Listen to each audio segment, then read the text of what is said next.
on this edition of the Just in Time podcast with Justin Kutcher. Truly believe that I was lucky enough to live and play through kind of the golden age of our sport. There are probably people today argue that today is, but the fact that you had Palmer and Nicklaus and Player and Trevino and Raymond Floyd and the Fuzzies and Lannies and Kites. I can't ever remember him missing a putt he needed to make. Think about that. You go back and think in your times of watching him play. Even as an older guy, he was an amazing putter when he had to make them. The last 9 holes at Marion, when he ended up getting beat by Trevino in the playoff. When I played at the old hole, it's a different first hole. You played down the hill, it was about 70 yards, and they had a walkway of about 3 feet wide, and everything else was people. This little teeny green, I thought I was going to somebody on my first shot. It was my first Masters. The coolest part of this, we played golf on Monday, and then Monday night we had a dinner with just the chairman and us. So there's like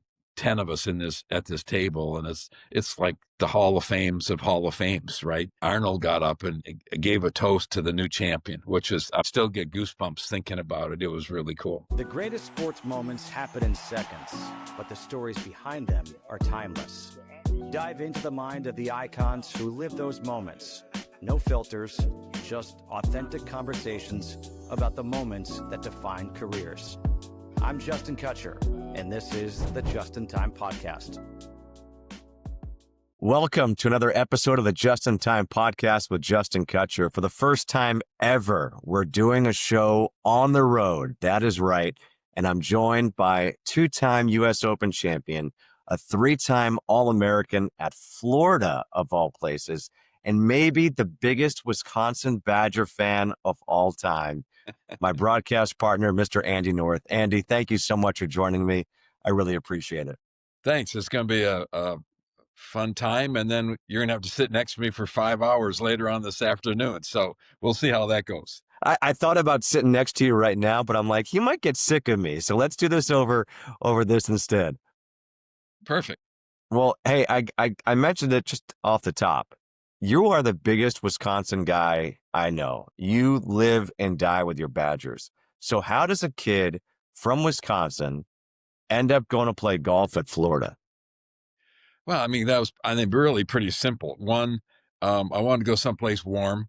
I was fortunate enough to be recruited by a lot of different places, so I had a lot of great choices. Florida had a great business school, and that was what was interesting to me. And the combination of the business school, the good weather, and a golf coach I really liked, it was a pretty simple decision. All right, that does sound pretty simple. And your career went pretty well at Florida, 3-time All-American, so I think it all worked out okay. Yeah, it was great. We were fortunate that Florida had a university golf course that, by today's standards, what wouldn't be a Taj Mahal of any type, but it had 6 par 3s, 6 par 4s, 6 par 5s, and it had a lot of comma Bermuda on it. So it gave you a lot of different options of how to, what kind of shots to play. You got to hit every club in your bag, and then learning to putt Bermuda grass on the greens there. If you could putt on those things when you went someplace and got bent or something really good Bermuda, man, it was like stealing. So it was a great training ground, and Florida had great business school, and I was fortunate to get a degree at the same time. Okay, so wait a minute. 6 par 3s, Yep. 6 par 4s, 6 par 5s. How many hole-in-ones did you have in your career at Florida? None. 0.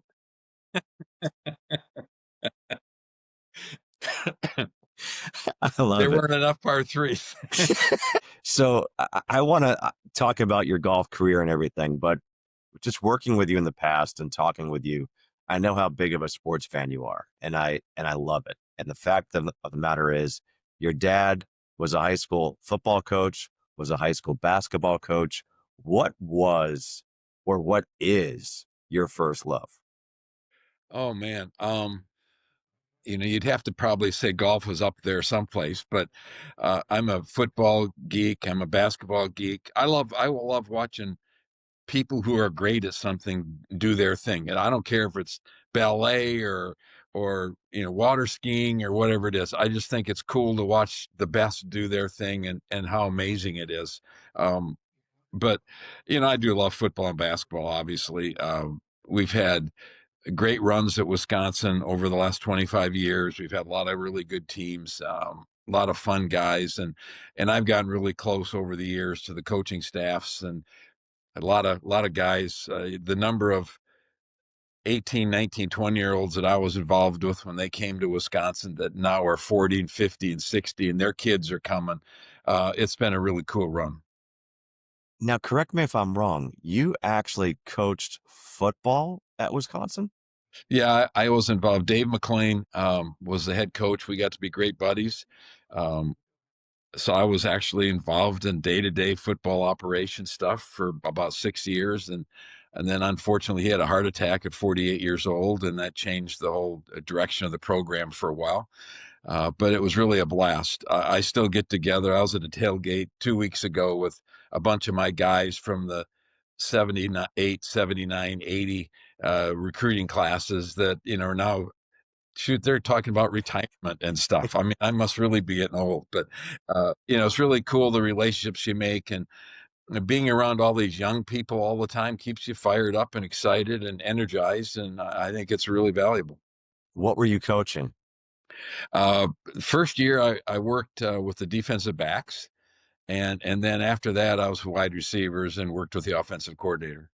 Did any player at any time say, dude, what the hell do you know about football? You're a two-time U.S. Open champion. Well, I wasn't then. Oh, true. I only had one at that point in time. Um, Yeah, I suppose that at times guys probably were like, "What the heck are you doing? You're here all day, every day, and you're breaking down film and doing that kind of stuff." But no, it was the relationships were amazing, and took a program that was really struggling, playing. I think the first year I was involved, we had 18 freshmen that were playing some roles, special teams, starting defense or offense, and we got our tails kicked. And to see those guys grow up as players and as human beings and get to be juniors and seniors, and you're beating the teams that beat you, by 40 points 2 years earlier, that was really cool. Cool. So growing up, I know you suffered an injury, and so your basketball and football career had to it had to end, and you focused on golf. But there are so many kids out there who focus on one sport one time. What did it mean to you when you had to stop playing those other sports? It killed me. I was in seventh grade. I had osteochondritis dissecans. It was a bone disease that wasn't getting blood in my left knee, and it was starting to deteriorate. So doctors really didn't know what to do. They said, we can operate, take this piece of bone out that's not healthy, and you'll probably never be able to play sports again. Or we can try non-weight bearing for 2 years. So I spent seventh and eighth grade on crutches. Um, and, probably the first week afterwards, it was the absolute worst thing that ever happened. As far as I was concerned, my life was over. I was a kid that left after breakfast and didn't come home until dark. You played 8 different sports during the day. You're building tree houses. You're just doing the stuff that we did back then as kids. And to have that all taken away was just crushing. And then I took a list of sports into my doctor, like the 10-day after meeting. I went to my computer, which is a 1962 World Book, and literally had a list of about 30 sports. And no, nope, nope, nope, no. We got to golf, and he said, well, if you ride a cart, and the guy didn't play golf. He didn't have any idea the torquing and the pressure I'd be putting on my left knee. And he said, yeah. So I threw myself into it. I'd never played golf before. I threw myself into it, and it was the only thing I could do. And I was literally at the golf course from sunup until sundown. And, you start improving, and you can see that there's some hope. And, in a couple of years, I was close to scratch and won the state high school as a sophomore. So, the worst thing and this is a story I do tell kids when you're talking about stuff that happens, that the worst thing that ever happened to me in my mind at the time ended up being a terrific thing. So, Yeah. Whatever comes your way, figure it out and keep moving forward. So I was going to say that I hate the fact that you picked up golf and in 2 years you're scratch. And now I'm sitting here myself, like struggling with chipping and I'm going one-handed and I've been playing a long That's time not a now. good thing, by the It's way. not a good thing. It's not a good thing at all. Trust me, I know this. Um, but at the same time, what you've done and what you've been able to accomplish, I just want to know, like, did you take that multi-sport mentality, that football attitude, that basketball attitude, baseball to the golf course? So like a lot of guys aren't as quite competitive, but you may have taken those competitive juices to golf. Yeah, I think that's really important. I think that every single kid that plays an individual sport, golf, tennis, whatever, needs to play a team sport to understand the dynamics of a team. It's important to be. I think it's important for your growth to be a good player on a bad team. To Mm. understand how that all works, and then maybe being an average player on a good team where you're sitting on the bench and you have to watch other people do it. But those are great learning experiences, and it's you start talking about sports and life. They're so tied together, and you can learn so much for the sport end of it. But yeah, I think having played a lot of sports, and I was lucky enough to get back where I never could play football again. I could play volleyball and basketball, and that was a big part of it. I think that the fact that you can get focused in on something else and get away from golf for 3 months of the year was really important. And I even when I was on tour, I'd come home at the end of the season. I didn't want to hit a ball for as long as it was until we started again. A lot of guys go back and practice really hard and work on things to try to change things. For me, get away for 6, 8 weeks was really, really important. I wouldn't hit a shot. And then, the first week or two back is a bit of a struggle, but it was really important for, I think, mental health, for how hard you competed, that you needed to get away. For me to do well, I had to grind so hard. It was amazing. And I was worn out at the end of weeks, and 3, 4 weeks in a row, and I was toast, and you'd had to get away from it. So I think the multiple sports is really important for kids, and understanding, diving on the floor for a loose ball and breaking a finger or whatever it is. That's important when you're coming down the stretch of an event you're trying to win in an individual sport, and you know that you can dig deep and find something there that can help you win. Speaking of that, I read, and this could be wrong, but Uh-oh. your first tour victory came in Westchester. You weren't going to play. That's true. The PGA was a week before at Pebble, and I played poorly, missed the cut, and went and did a 2-day corporate gig Monday and Tuesday at Silverado. And I hurt my back, and I was struggling at that time. My back wasn't, I was having all kinds of issues, and I heard it, and I called home. I called my wife. She is already in New York. I said, well, I think I'm going to bag it. My back's terrible. She says, baloney. I've got, tickets for shows the next 2 or 3 nights. You're coming to New York. I don't care if you can play or not. You're coming to New York. And I struggled through. I took the red eye. Played in the Pro-Am on Wednesday with Tip O'Neill, Danny Rostenkowski, the leaders of our country at the time.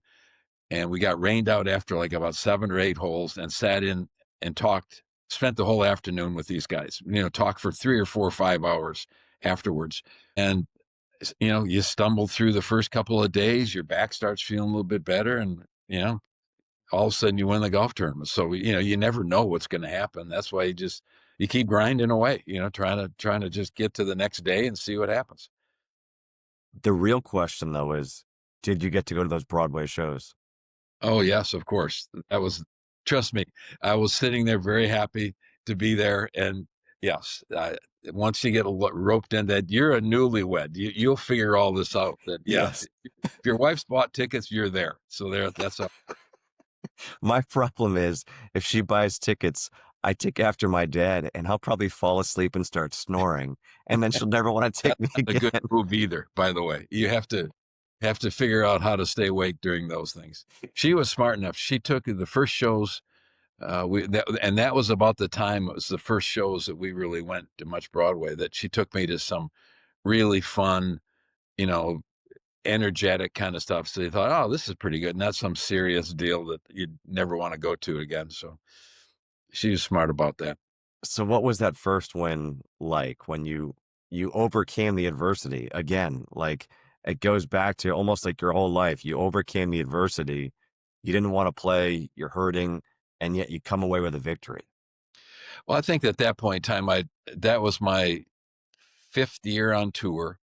I'd played some every year. I'd basically gotten a little bit better. The year before, I'd had a really, really good year. In '76, I'd had a chance to win at Kings Island, had a bunch of top tens, and had really played some good golf. And '78, 77, I didn't play very well at times. I think some of it was the back problem, and then I'd actually, before winning Westchester, I think I'd missed 3 cuts in a row. And, it just was a huge relief, to finally get a win. Been close a couple other times.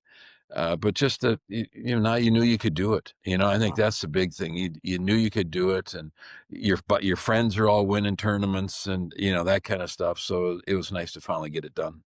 It's so funny because Olin Brown, he was my first ever golf analyst. I know you know Olin really Yeah. well. And when he won at Hartford, same story. He's like, I'm not going to go play, but I had to go play in a pro-am. So I had to May as go well there do it. anyway. Yeah. And he took his son Olin Jr. and they just sat on the putter green for like 10 hours and he goes on to win the tournament. Yeah. I mean, if you could explain sport, you could probably make a lot of money. But it is sometimes when you least expect it, it happens. And other times you're playing so well, you just feel like, heck, I'm going to win, 2 or 3 times here the next month or two. And it falls through the bottom, you just never know. So let's go now forward to that first U.S. Open championship, 1978, Cherry Hills. Again, just reading, and it kind of resonated with me. You said there wasn't much joy in winning. It was just relief. Yeah. Explain that. Well, I think, you work so hard during the course of a tournament.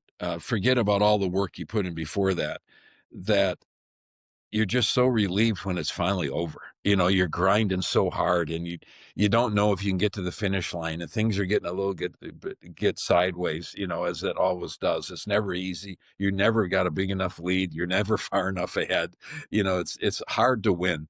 It doesn't matter what you're playing. It's hard to win at that level. And to finally have it happen, it was, and one, going into that open. I had played a lot of really good golf. After winning at Westchester, I think I had 4 seconds between the August win at Westchester and the June win at the Open. I'd finished second. My last start, which was at Charlotte, it was the Kemper Open back then. Yep.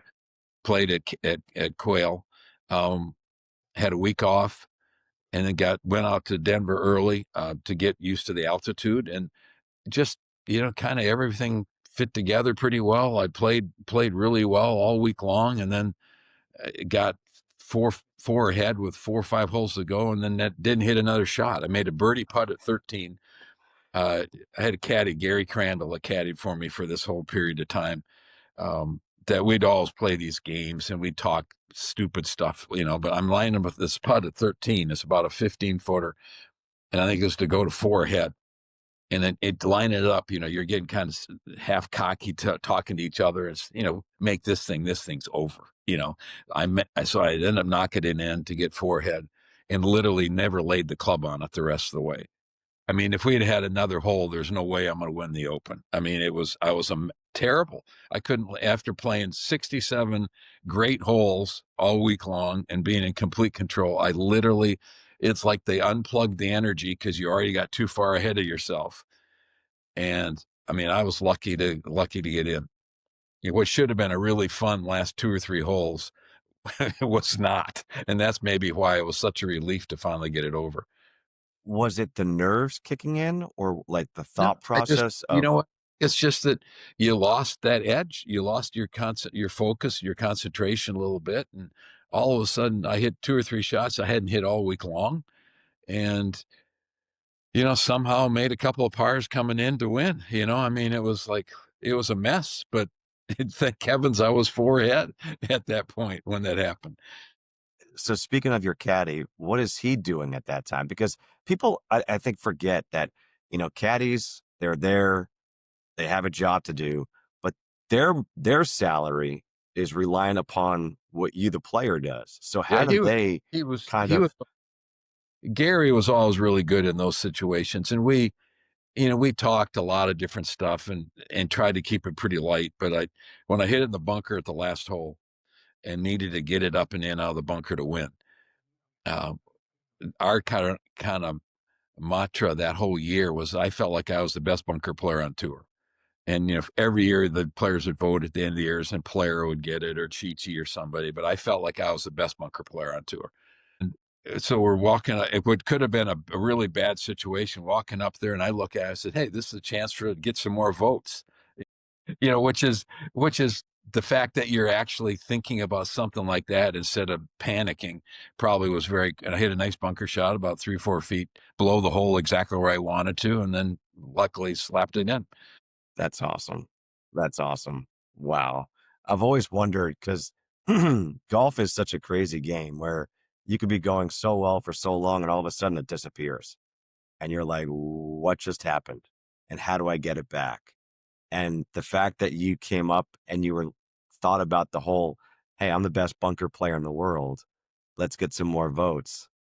That must have kept things somewhat light for you. It did. That helped. That definitely helped. And, uh, I think our sport is so unique. You're playing a basketball game. You've got that 2 hour window that's where you've got to be your best. You're playing a football game. You've got that 3 hour window that you've got to, obviously all the work to get there, but the actual moment there. In our sport, we do it over 4 days.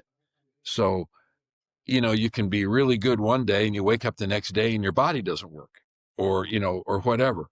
And I think it'd be fun to have a football game and play it over 4 days, one quarter a day for 4 days, just to see if the guys felt it was that much different or it was more difficult or it was easier or whatever.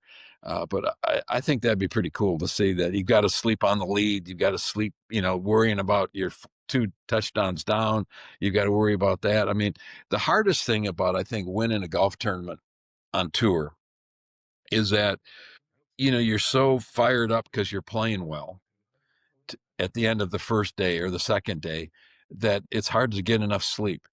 And by the end of the week, you're running on fumes on Sunday when you need to be your best. You probably don't have the energy you had on Wednesday or Thursday.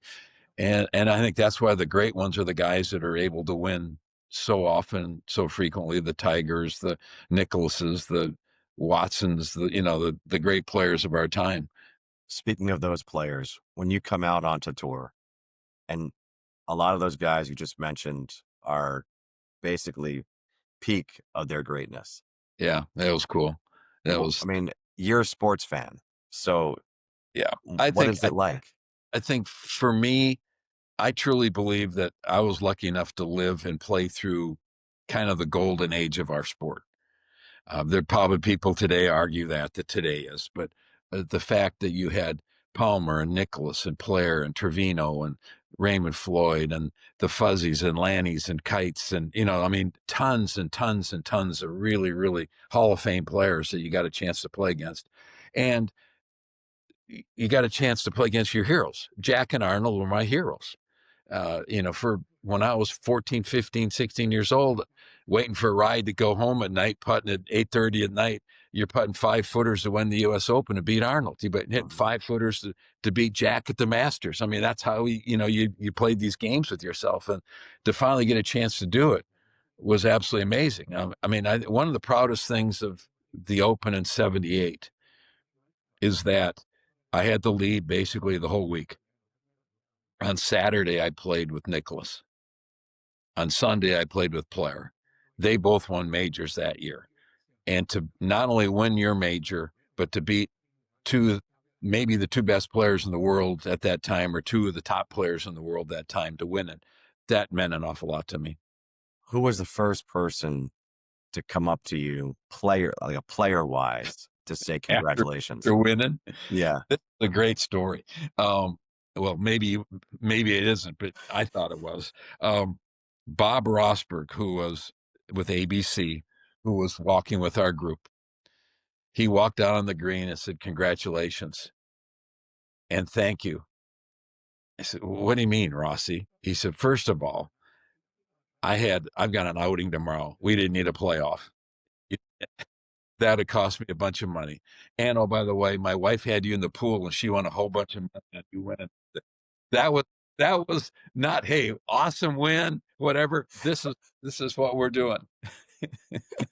Rob Oh. was unbelievable. He was an unbelievable guy, and he was. I got a chance to work with him a little bit, and it was really a treat. So just so now all the listeners and the viewers know, goes back to 1978. People still had pools going for golf tournaments.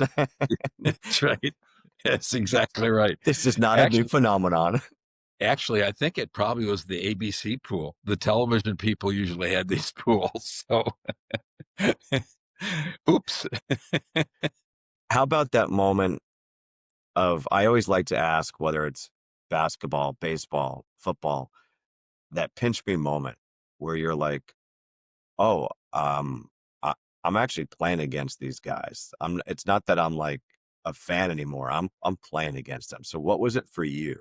Yeah, I think my first tournament, well, actually, it wasn't technically my first. I went through the Q school end of 72, and I Monday qualified for Disney, which was the last tournament of the year, which was a couple of weeks after our school, and got in and then made the cut, which got me in LA, which I didn't have any idea how important that was to get in LA to start the beginning of the year, because there were no spots. There'd be 350 guys qualifying for 5 spots, that sort of thing every week. So uh, I didn't realize how lucky I was. Susan and I packed up the car, drove from Gainesville, Florida to LA. We're staying in the hotel on Santa Monica Boulevard. And back then, you could play 9 holes before the Pro-Am started if you wanted to get out there 6 o'clock in the morning on Wednesday. So I always tried to do that because I wasn't in the Pro-Ams. Just a sense of the golf course changed and all. So I get up, and the 6 o'clock, I'm leaving the hotel, and there's police tape everywhere. Like, what the heck there'd been a murder in our hotel Tuesday night. So my 22-year-old bride wasn't terribly excited about this. I had to convince her that, what are the odds of this happening again this week? We're probably pretty good. Hotel California. You don't leave. Seriously. Yes, exactly. So, there had been a murder in our hotel. Oh my God. So, Thursday, we're playing at Riviera. First tee is way up of the clubhouse, very elevated, as you know. First tee shot of the year, out of bounds. Second tee shot, out of bounds. Third tee shot, somehow got in, hit a 3-wood on the green, made a 70-footer for a 7. That's my first hole on tour, technically. Bogey number 2, bogey 3, double 4, bogey 5. So I'm sitting in the bench on the 6th tee thinking, how do I get my amateur status back? I need to call a couple of buddies, see if I can get a job. How am I going to do this? This is going to be a complete mess. I think I ended up grinding out 74 that day. Wow. Which was pretty good at Riviera, and then shot 70 on Friday. And then I get paired with Palmer on Saturday. So my first week on tour, murder, first 2 tee shots out of bounds, Arnold on Saturday. Anything can happen, kid. Get ready. Here it comes. And that was the start. Oh my God. You can't make that stuff up, So when you get to that first tee on Saturday and you've been practicing all these putts growing up, yeah, this is to beat Arnold Palmer. Now you're paired with Arnold Palmer. He was great. I think one of his amazing qualities that he loved people, and he'd play a lot of practice rounds with the young guys. He checking them out to see if he cared if anybody was any good. And so we'd go, he'd invite you to play practice round once in a while. But I guarantee you that Friday night, I didn't sleep very much. Would have been better off knowing just, here tee time is at 10:15 tomorrow. I don't want to know who I'm playing with. I'm guessing I didn't sleep much. But it really was a fun day of golf. And, you're still a fan. I don't care how much you're competing against them. You're still watching, trying to learn. That was one of the things that going through our Q school, we had some classes and stuff we had to take. We didn't have to just get through the Q school playing wise. We spent 2 or 3 days rules and how to deal with stuff on tour. And Dave Stockton actually came in and spoke to our class and explained how to do things and whatever. And one of the points he made is that don't just play practice rounds with your buddies. Go ask better players, veteran players, to go play with them. And I did that. I took that to heart. And because of that, I've got a lot of my best friends early on in my career were the Gene Littlers and the Bob Murphys and the Lou Grahams and the Charlie Cooties, the next generation, because they were willing to play practice rounds with me. And, to watch them and learn how they handled situations on the golf course was very valuable. Can you pinpoint any one lesson that you learned playing with those type of guys in practice rounds that you think helped you in your career? I don't think it was any one thing. It was just kind of, what kind of technique they might use on a little pitch shot or, when you're aggressive, when you're not aggressive. Like Charlie Cootie was very, very conservative, very good ball striker, but very conservative. He wouldn't shoot at a pin ever if it was tucked. Then you play with somebody else that very aggressive. They're shooting at that. So you're trying to balance when do you get aggressive? When are you more conservative? Those are things that I think you just kind of take in through osmosis almost, just to that it just happens that you learn that way. But the guys were, I watched Weiskopf hit a million golf balls. I tried to find somebody with a good golf swing that was more my height, and I'd sit behind him and watch him hit balls by the hour. And we got to be great friends because of that. But, those are the kind of things that you can learn by just keeping your mouth shut and watching and paying attention. Yeah. Let's go forward to 85, your second U.S. Open victory. Yeah, I think, the two opens were so different. In 78, I really felt like this was my next step. I'd improved on tour. I'd won a tournament. I've been, in contention a lot. I thought that the next step would be win a major. And I just figured I was going to win 10 or 12 of them. That was just my mindset, that I was going to win. So you were Tiger Woods before Tiger Woods. No, trust me, I was not anywhere near that. But, I just felt like my mentality really fit major championship well. And I think part of it is your sports background, the competing, being able to really be a big time grinder, which I felt like I was. But 78 was totally different than 85. Once we got to 85, I'd come off of a couple of bad years. I'd been injured. I'd had a couple operations. And I really put a lot of work in 84 and through the winter of 85 to get ready for the 85 season. And I really felt like I was back to where I needed to be after a lot of these injuries. And I played some really good golf in 85, but I had a lot of weird things happen. I had a chance at Honda to shooting a great Sunday round and made an 11 on the 71st hole, par 3, sucked it off the green into the water 3 or 4 times, made it 11. I mean, it's right out of the movie, right? That's what they made Tim Cup after Andy North. Exactly. We're finding things out right now. Pretty much. And the next week I was going super low on a Sunday again and hit a shot on the 18th hole of Bay Hill that hit in the rocks and made it, 6 or 7 there. But I knew I was playing well. I knew that at some point in time, something good was going to happen. I played a lot of really good rounds of golf that year, shot a lot of really good scores on hard golf courses.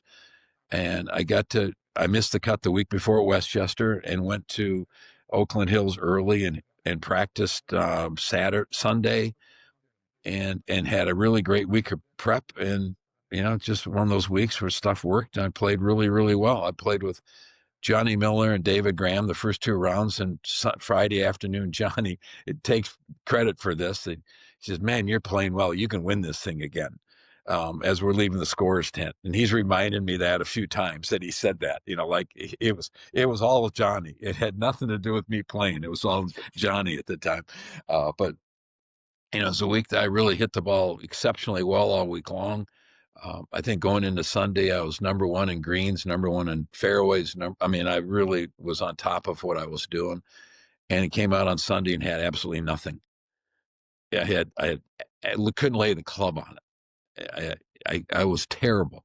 The first, the first 11 holes, I was absolutely awful. And I went from, I got four behind, then TC Chen did his double hit thing, and he made an 8 on a par 4, and I got even with him. I took the lead, then I gave it back with some bogeys at 9, 10, and 11, and it was a miserable day. It was cold. It was just and I hit a drive in the fairway bunker that's no longer there at Oakland Hills on 12, and made a swing with a 5-iron coming out of that bunker, that all of a sudden everything sort of fit in the right places and it felt right and the rhythm was good. And from that point on, I hit some really good shots. Um, Missed a very makeable putt there for birdie. I hit a good shot at the par 3, 13, and made about a 15-footer for birdie to get the lead. And basically, just kind of got it done, got in. So, but it was a completely different win. It was, going through some struggles before that. And, it was, probably more unexpected at that Yeah. time, even though I'd played some good golf that year than in 78.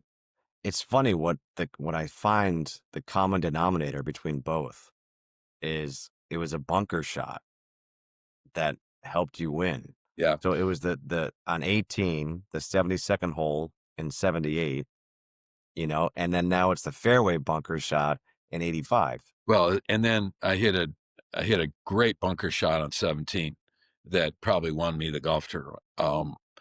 This par 3 17 at Oakland Hills has a giant mound in the middle of the green.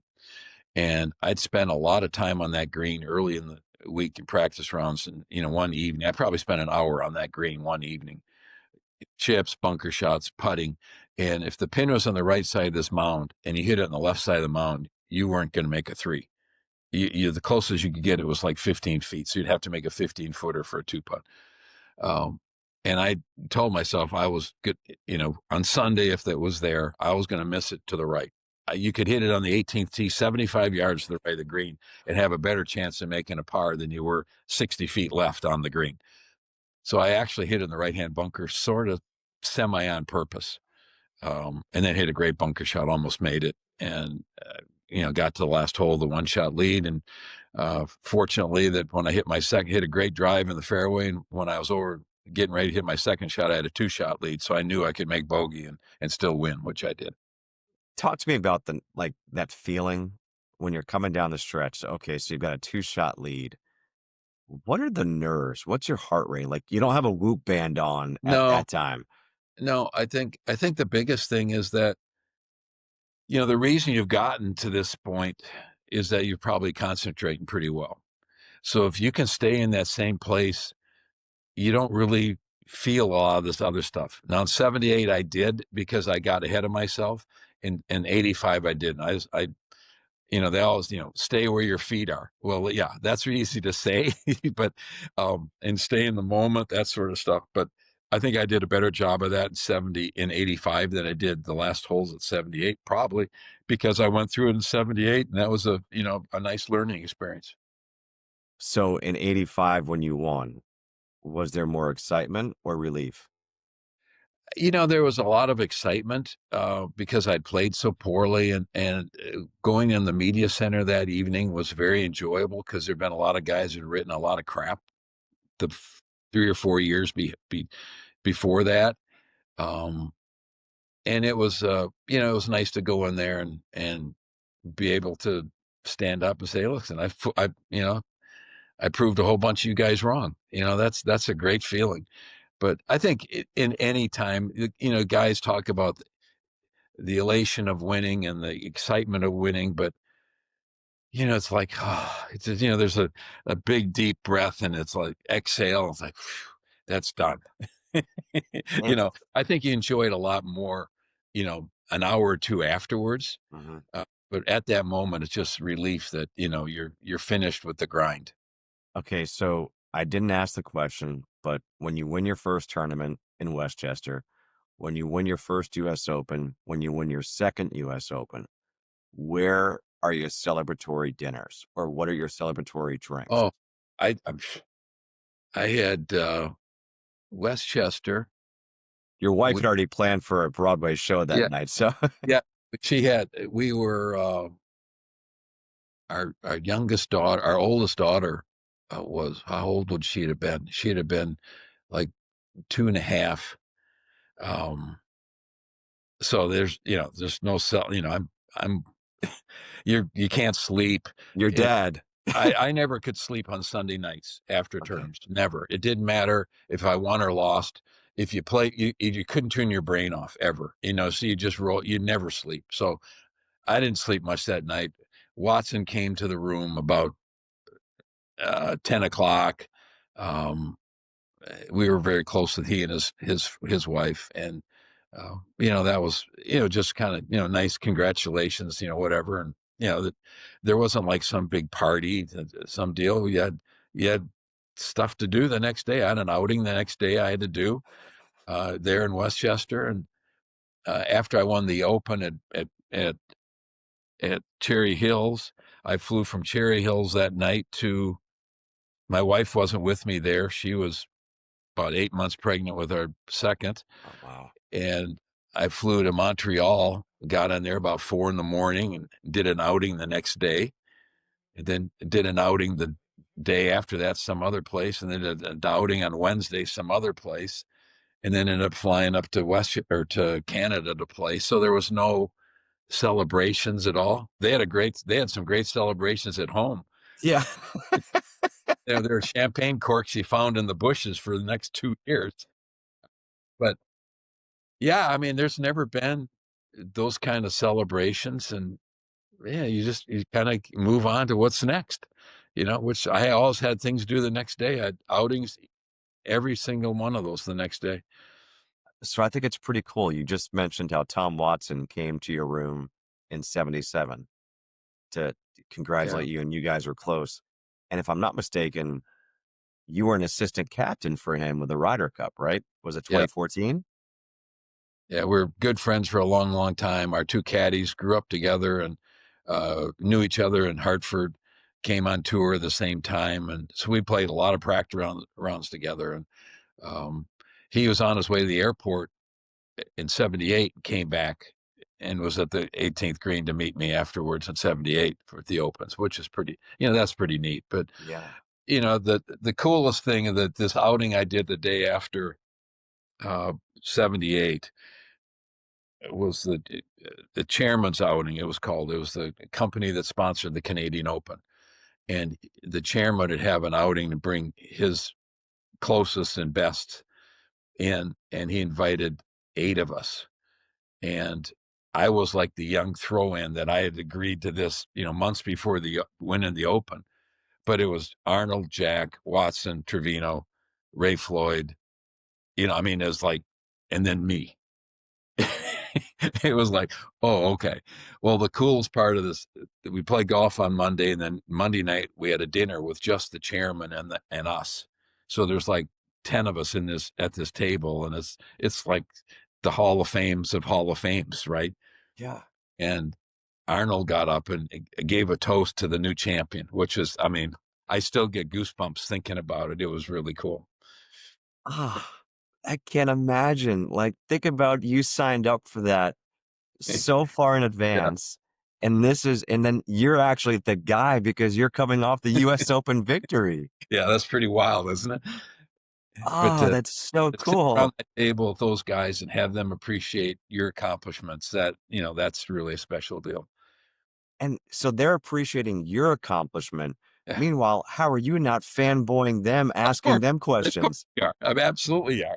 But at that point in time, you've been out there for 4, 5, 6 years. You've played a lot of golf with all of them, and they're more friends now than they were, heroes. So, but I think that's the neatest thing about this sport and the longevity that players have is that I started out with these guys are my heroes, trying to make putts to beat them on the putting green as a kid. to now getting a chance to play with them, to then the next levels where they became great friends. That's an amazing circle of life kind of thing. I mean, you can't even explain how neat that is. It's so cool because I can remember when I first started at ESPN, I was living in Charlotte and Danny Cannell texted me. He's like, "Hey, are you in Charlotte?" And I said, "Yeah." He goes, "Golf today, 3:30?" I said, "Let's do it." So I go play golf and I call my dad after we golfed. And I was like, "Yeah, I'm just driving home from golf." He's like, "Who'd you golf with?" I said, "Danny Cannell." He goes, "Like the Giants quarterback?" And I said, "Yeah, Dad, I don't know. This is my life now. This is so weird." And it is Yeah. all these people that you grew up watching and almost idolizing, and then becoming friends with them. You have to Yes. pinch yourself. Do you still pinch yourself like, this is my life? I think absolutely you have to appreciate it. I mean, the gratitude that you have for all the things that have happened and the great people you've met. And there's one thing I wish if you'd have known when you started that you're going to be involved in this for 50 years, I would have loved to have, anytime something really cool happened or weird or something that people wouldn't believe happened, you'd write it down, and then everybody that was involved to sign it. You'd Oh, have the greatest book of 200 stories in the history of storytelling. But if you now you write it, people think you made this stuff up. You can't. That didn't happen. Yeah, it did. It actually happened. Oh, but that would have been pretty neat. But I think, would you have done some things a little differently if you knew it was going to last so long? Maybe, but it's been a great ride, and the friendships and the people you've met and the opportunities to play golf with presidents and that kind of stuff is mind blowing for a kid that grew up in Wisconsin. you talk about storytelling. You've had the chance now in your broadcast, in your second career, to work with two of the all-time greats, and Chris Berman, Scott Van Pelt. Yeah, yeah. So you're coming up, you're working with Chris Berman, Boomer. What's that like? It is a complete. Well, I don't even know how to explain it, but it's like a controlled train wreck with Boomer, because you have no idea what's going to happen. Um, the first shows that we did at the U.S. Open is a '96, where they brought the talent from ESPN's Bristol out to do the shows with me instead of our golf team, our normal golf team. Mhm. So you had a lot of things going on that normally wouldn't go on. So Gary Koch and Boomer and I are doing the first preview show, midnight on a Wednesday night. And McQuaid's producing this show. Thank God. Um, who I think is the best Yep. there is. And anyway, um, we're coming on air, and Mike tells the Boomer to lead to something that we've got in the can. He leads to it. Doesn't It doesn't happen. It's not there. The tape isn't there. Someone's running it in from someplace. You know how this works. It's not. Mhm. He said, lead to something else. We got another thing here. That doesn't work. Okay. We think he thinks the tape, the original one, might be ready. So, and then it's not ready. And Boomer's, now he's been vamping for 2 minutes, just making up stuff. And he looks into the camera and goes, "What are we doing in there?" Talking to the truck. No, Coke and I lose it completely. We cut to commercial. We're dying, heads on the table. We're crying, laughing so hard. So now Q and Boom are talking this over. We get it all figured out what we're going to do. We come back out, and he's leading to this thing, and the front of the set falls off. This is our first show. This is our live show with this group of guys. As we've completely lost it. At that point in time, I'm sure people have clicked off. There's not one person in America watching this show at this point in time. But that's how it was. And Boomer, he was the biggest hearted guy ever to work with. He cared about everybody. That was one of the problems, that he couldn't get from where he's supposed to be to his chair to start a show because he'd stop and talk to everybody. So Hmm. there'd be times he'd sit down with the counts at 15 and we got makeup there. There's hairs everywhere. We're trying to get stuff done. He's got 30 sheets of stuff. He can't get it in the right order. It's a complete mess, but that's what you love about him. And that's why America loved him. It still loves him. Yeah, I mean, He's the face. I mean, he's ESPN. he is. And You're right. Scott, who's kind of the new face of ESPN, who is so smart and um, I don't think there's ever been a guy in TV that rates so highly in the 18 to 29 and the 49 to 69. I mean, he's a unique Hmm. talent that he's liked by every age group, and that's impossible in TV. It really is impossible, and he's done an unbelievable job, and he's so good, and he's we've worked together now, sitting next to each other for 25 years, and we can finish it's like an old married couple. We finish each other's sentences. He knows if McQuaid wants to get me fired up about something, he knows how to push all the buttons. And before the next, we're yelling and screaming and acting like crazy people. But it's been such a joy and I sat next to Tirico for a lot of years with those, I mean, Yep. could you have any three better people to sit next to? I mean, amazing, absolutely amazing run. So I want to say I'm sorry that you have to sit next to me for 5 hours the next 3 days after sitting next to those guys for all those years. Hey, I keep upgrading. What can I do? Yeah. That's a stretch. But what I do love about watching you and SVP is something about SVP that I've always respected. He is still a fan and Hmm. he's knowledgeable, but like he gets so into it. When I think about you guys doing the highlights at Augusta, and it just seems like it's such a thrill for him each and every year to be sitting next to you, to be talking about that. Is that the feeling Yeah. that you get? Well, it is so much fun to do that with him, and I think so much stuff is so pre-produced, and pre-written, and we go on and do those shows, and it's just winging it. Yeah. There's no shot sheets. I mean, whatever's on the screen, we talk about, and we both know we've watched it, so we know what's happening, so you know how to explain it. But I think that's the beauty of Mike McQuaid has let us kind of do our thing, and the truck is talented enough that if we go off on some direction they hadn't planned on, they can get there with us. Once in a while they'll rein us in, but basically it's just, you know, we'll put something on the screen, you guys talk about it. It's not that difficult, it's we make this more than it is sometimes. But sitting next to him is so easy because he's not going to throw a curveball at you. Yeah.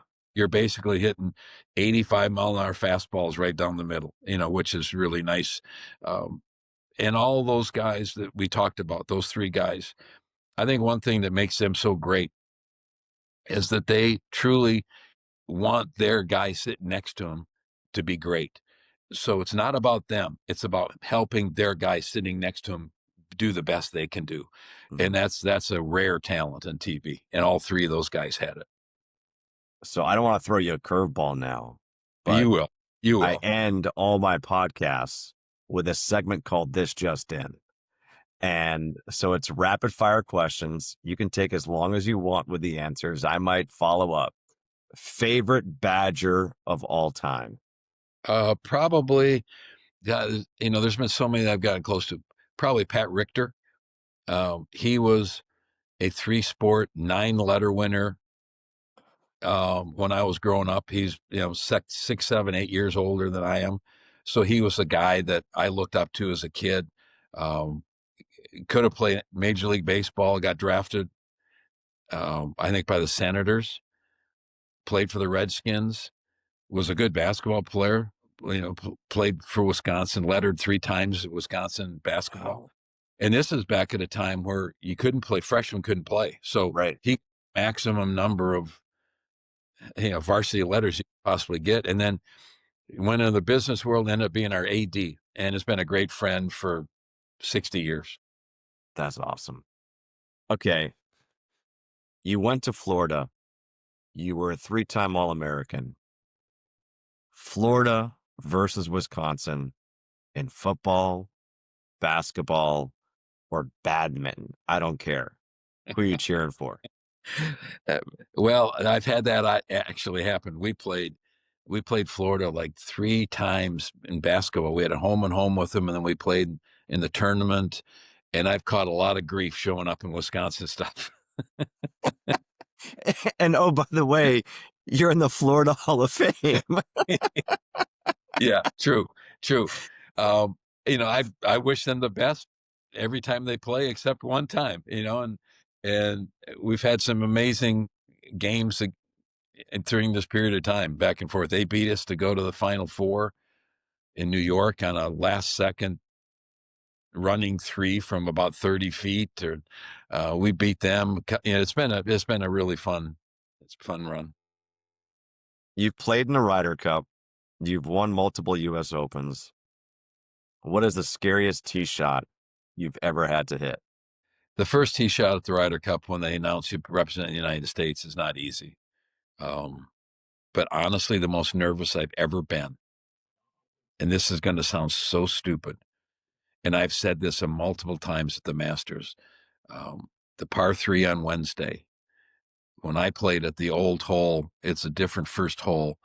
You played down the hill, it was about 70 yards, and they had a walkway of about 3 feet wide, and everything else was people. So you had this little teeny green. I thought I was going to kill somebody. Honestly, I honestly thought I was going to kill somebody on my first shot. It was my first Masters. My first tee shot that meant anything. It was like, oh my God, I'm going to kill somebody here. The tee shot on the first hole the next day was much simpler than that one was. You're the first person to ever say that with that question. Usually it's like, oh man, that first tee shot at Augusta, I'm shaking, or the Ryder Cup, like I can't even feel my hands. Nope, par 3 competition Wednesday, that first hole. Yeah, I told you thought it'd be stupid, but truly, I was scared to death, absolutely scared to death, because I was worried I was going to kill somebody. There's no way I was going to hit that little teeny ball in that club face. There was no way. And I got a little thin, but it was enough to keep it on the green, so all was good. You're just a caring guy. That's what it comes down to. Oh, that's right. Yeah, that's true. One player in history to make a 10-foot putt to win the Ryder Cup. Who are you taking? Jack. Wow. Yeah. Yeah. There was zero hesitation. No, not. The second would be Tiger, but Jack would be first. Tiger would be second. Why Jack just like that? I was fortunate to play a lot with. I can't ever remember him missing a putt he needed to make. Think about that. You go back and think in your times of watching him play, even as an older guy, he was an amazing putter when he had to make them. The last 9 holes at Marion, when he ended up getting beat by Trevino in the playoff, he didn't. I don't know if he hit many greens. He got it up and in. Literally had to make a 6 or 8 footer on every single hole in the back 9 to keep having a chance to be in the tournament. He did. He was one of those guys that he willed it in the hole. And Tiger's very much the same way. Tiger missed a couple. Jack, I don't ever remember Jack missing one that he needed to make. What's the best putt that you think Tiger made in his career? I think it's got to be the Torrey. Pines Open in 08. That was amazing. He's made so many. Good gosh. He made more long putts than Jack did, but Jack never missed one inside of 10 feet. Never. Not when he needed it. Probably the one on the 72nd hole there was, amazing. The one that gets a lot of video time is the playoff at the PGA where we're chasing it in, pointing at it.